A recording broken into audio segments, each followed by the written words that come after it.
Ayan, gisa muna tayo ng bawang hanggang sa maging brown siya. Ayan. Ito yung munggo na maraming gulay.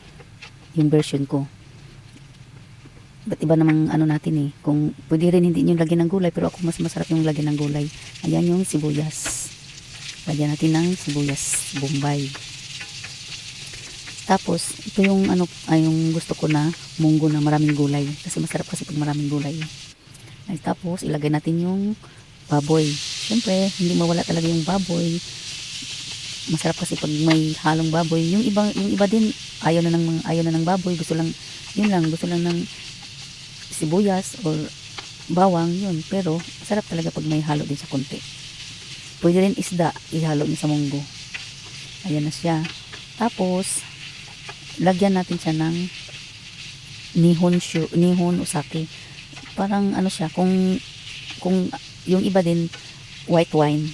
Pero ito talaga ang panglagay sa mga ano para pangpawala din sa langsa, saka ano din sa lasa siya. Yan, kaya nihon sake. Ayan, halo na natin. Masarap kasi ito pag may maraming gulay. Ito yung gusto ko, yung iba-ibang gulay ang ilagay niya.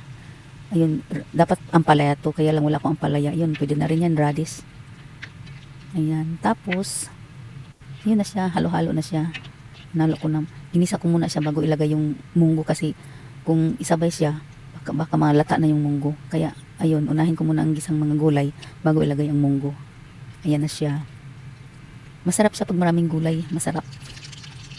Tapos yung munggo, may sabaw-sabaw din, ayan.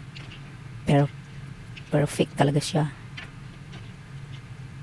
Ayan na, ang sarap. Tapos, timplahan, ayos na.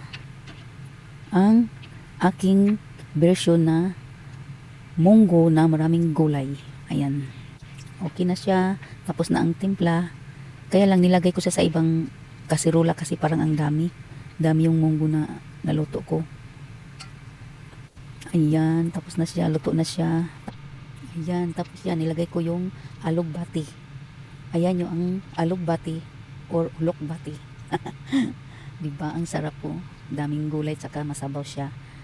Thank you for watching mga kaludi.